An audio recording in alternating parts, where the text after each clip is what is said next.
in person. If you're watching on SuperTalk TV, you can see DK fresh back from a trip to Arkansas that he probably would rather not talk about. Oh, man.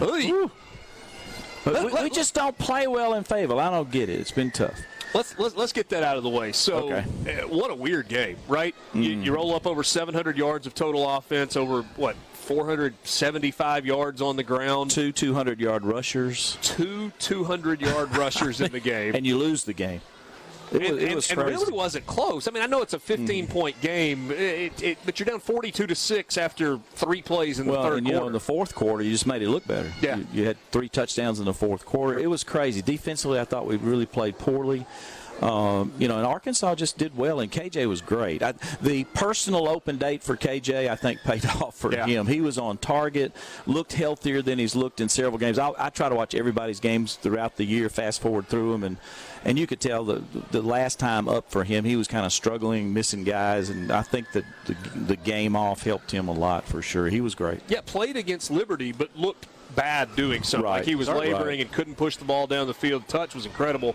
And, it factors into the game. And I don't want to talk about officials, but. Go ahead. What the heck? Yeah. Don't get fined now. Having 2 touchdowns wiped off the board, one of them probably legitimate, one of them probably not. Right. It changes the flow of the game. And that's not to say that Arkansas might not have won big regardless. Correct. But you feel completely different if it's a field goal game or a one-score game as opposed to being down 3 or 4. Well, you add those 14 points later and look at the deal. But, yeah, I agree. I think one you had to call it. The other one you shouldn't have called it. But, I'm looking through red and blue glasses, too, pretty regularly. And then the interference call. What are you laughing about down there, hey, Dan? Nothing. I thought the officials did a fine job. He looks through maroon glasses. I mean, I tell you, you say it, Richard, all the time. They're just human. They're doing the best they can.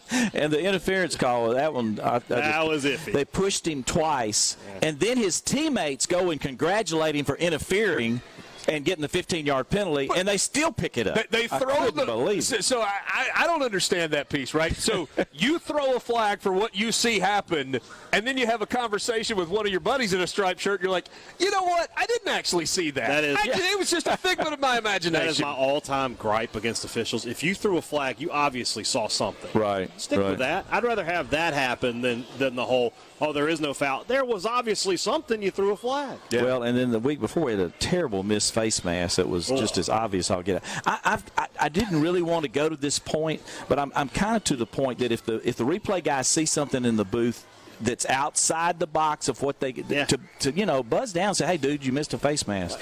We talked about this last week. It may take forever to play a game. We talked about this last week. I mean, these are bad calls when I'm like, man, Ole Miss is getting screwed.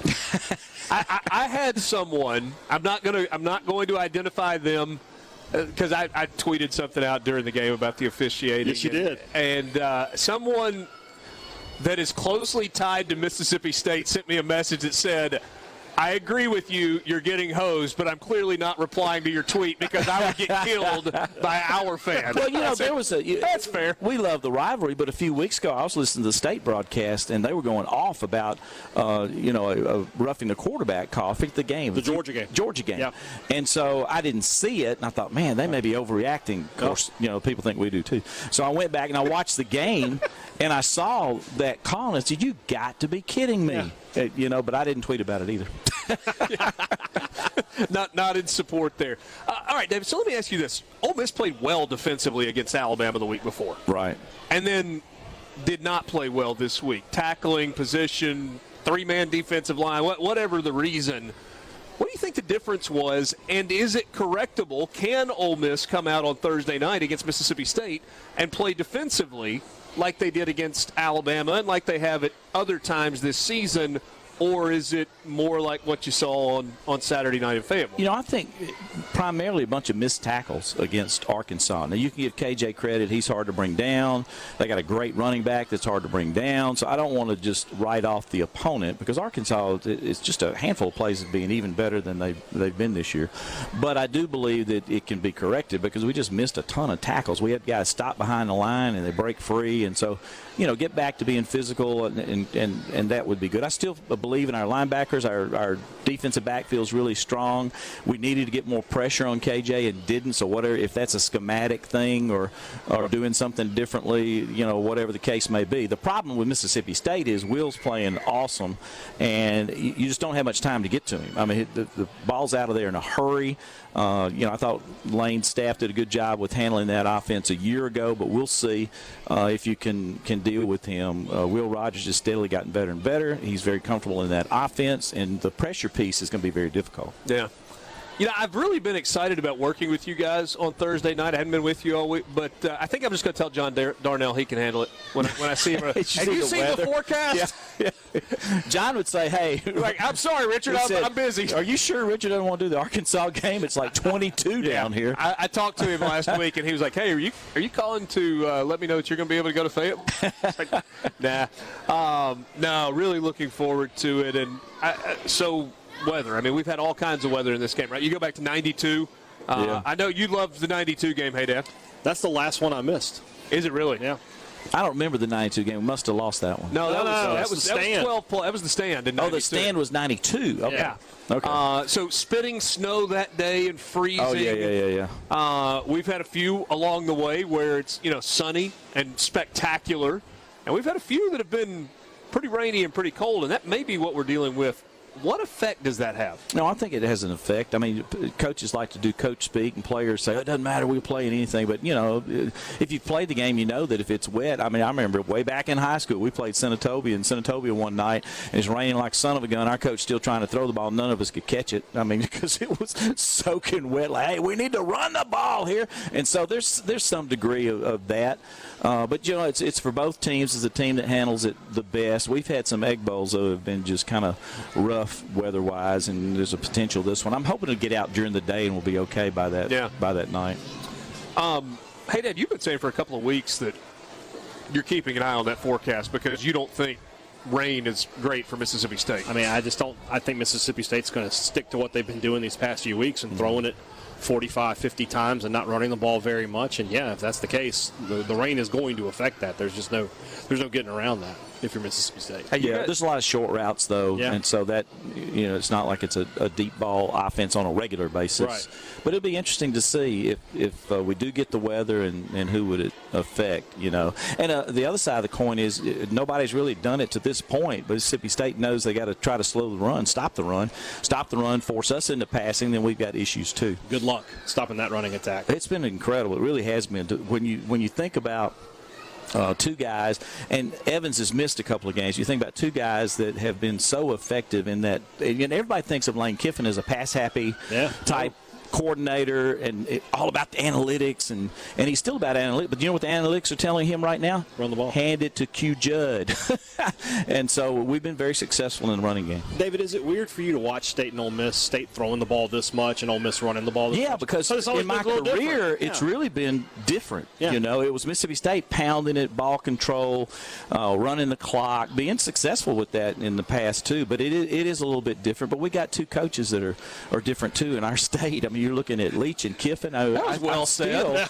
Mike Leach and Lane Kiffin are definitely a little bit different. You still go back to when they both were hired, and we all in the state of Mississippi went, wow, that's kind of different. And it's still sort of different, but they're two journeymen that have had a lot of success in years past, and they do things different ways, and we'll see them go after each other again.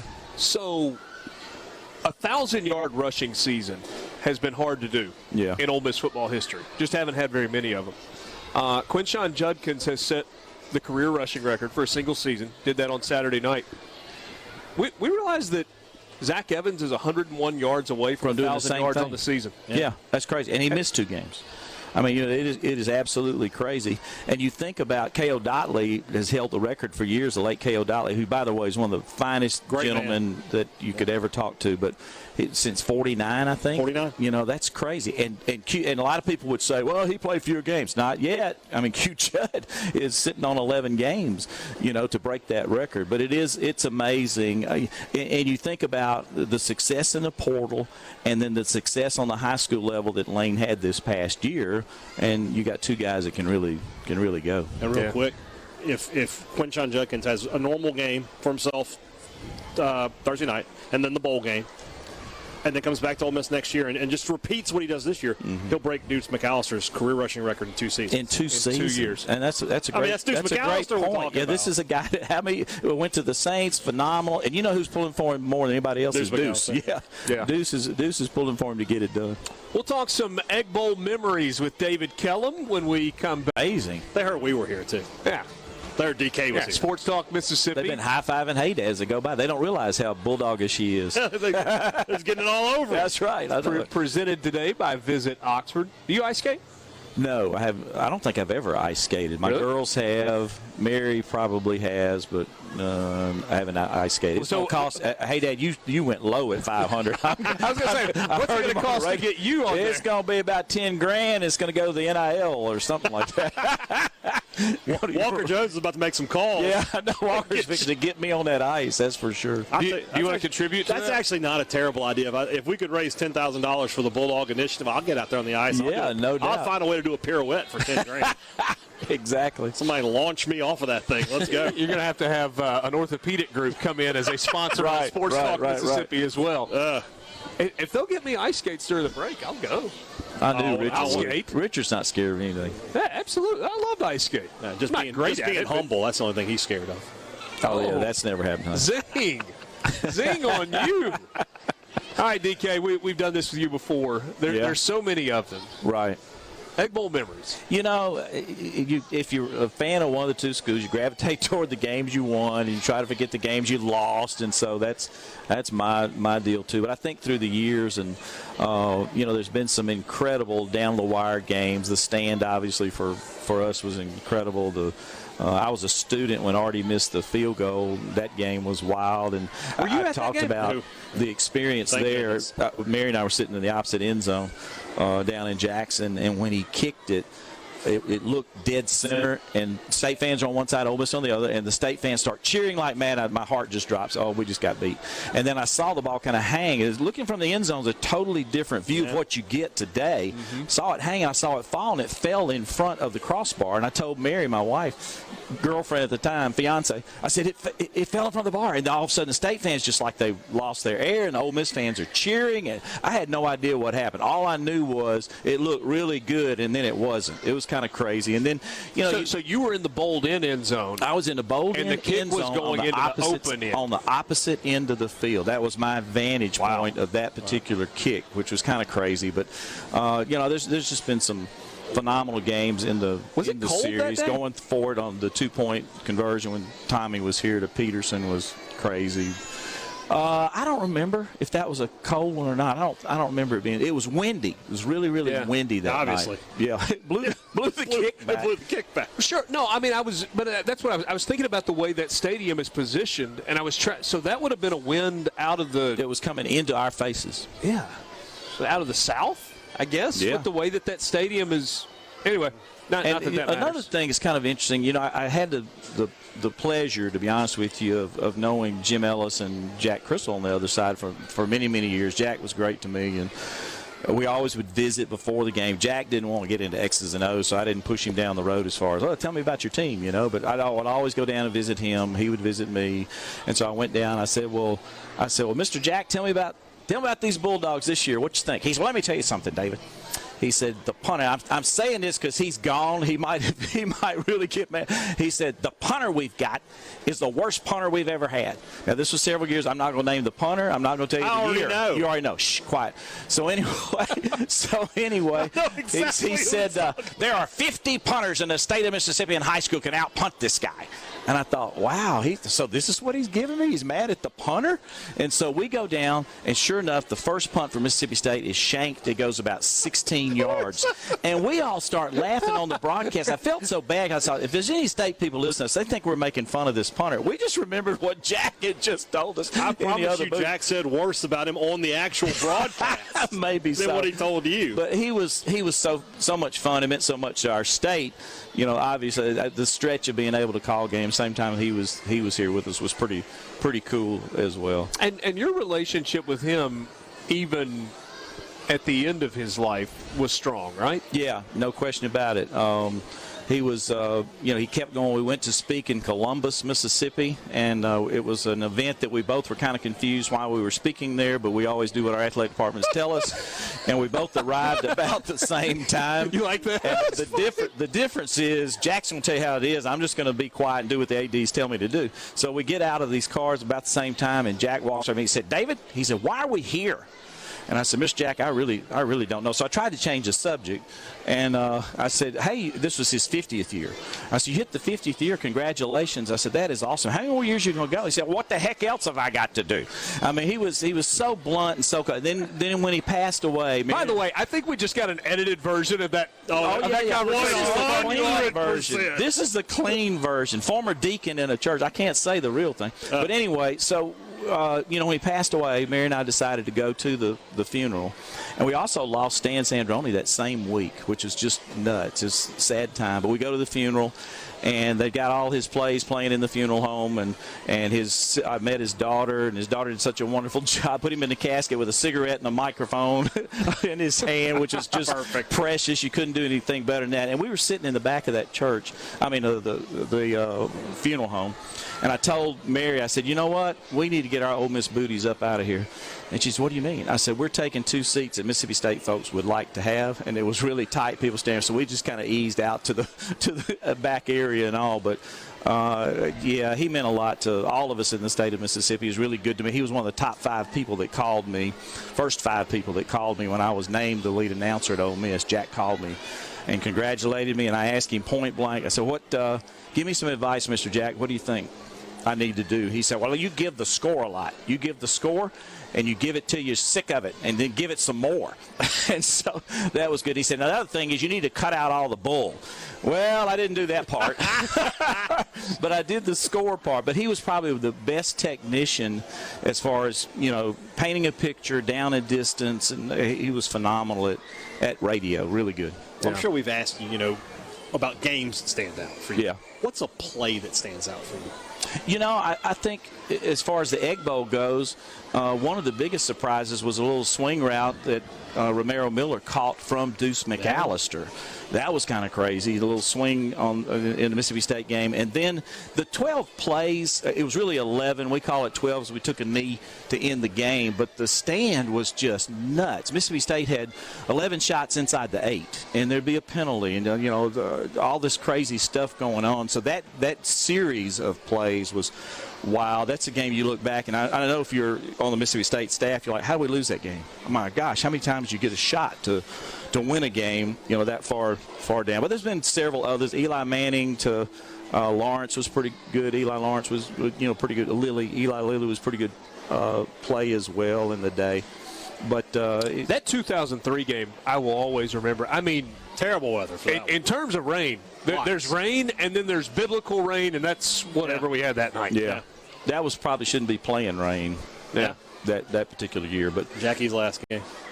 Oh, was it? Yeah. You would know that. I would know that. And you were not sad at that point, were you? At that time, I stayed till the end of the game just to make sure he walked off the field. It's like it's time to go, Jackie. I love you. What was it, 1995 when Dew Innocent had his big game in Sark? Right. Yeah. Right. Yeah. So did a great job. And then the 2-point conversion to Corey Peterson, he just was inside the goal line. And, Corey asked me that next week, and we've had him on our pregame show here recently. Ran into him, and he said, Mr. David, what would have happened if I dropped that ball? And no disrespect to this school, I said, we'd have sent your tail to Delta State. You drop a level, baby. Who's having a fantastic year, by the way. Yeah, they Delta are. State's doing pretty good this time around. Do you enjoy doing this broadcast? This with you guys? I love it, man. Tell us how much you love being here. This is awesome. No. I'm going to get a free lunch out of you. No. Well, we can absolutely take care of that. Absolutely. Come on. No, I enjoy it, but, being a diehard Ole Miss fan all my life, I'm not just a guy that got shipped in here from Ohio. I mean, I went to school at Ole Miss. My entire family's taught at Ole Miss, and so I'm like anybody else in the state that's really attached to one of the two schools. I don't like losing this game. I really don't. I'm a fan announcer, as you can tell. Got a license on the wall, that says I can be a homer because it says graduate of the University of Mississippi. But the game is fun. It really is. I didn't like the stretch where it just got toxic and it seemed like, oh gosh, what's going to happen this time? I don't like the fighting and the pushing and the shoving. Maybe a little bit that gives it some flavor, but it gotten to the point since Lane and Leach have been here, that's been calmed down a little bit to some degree. But I love the passion in the game from both sides. I think it's fun to see fans get after each other. Used to be it was at the coffee shop. Now it's all over everywhere on the internet and et cetera, et cetera, et cetera. But, I love calling the game. The game is fun because it's one of those, it doesn't matter what our records are. To us in this state, every play is huge. Now, somebody watching on TV in Oregon could care less. They're just watching to see if the game's going to be close and be kind of fun. But for us in this state, every play is big, and everybody wants to win the game, and it makes Thanksgiving interesting, that's for sure. Thanksgiving night, 6 o'clock.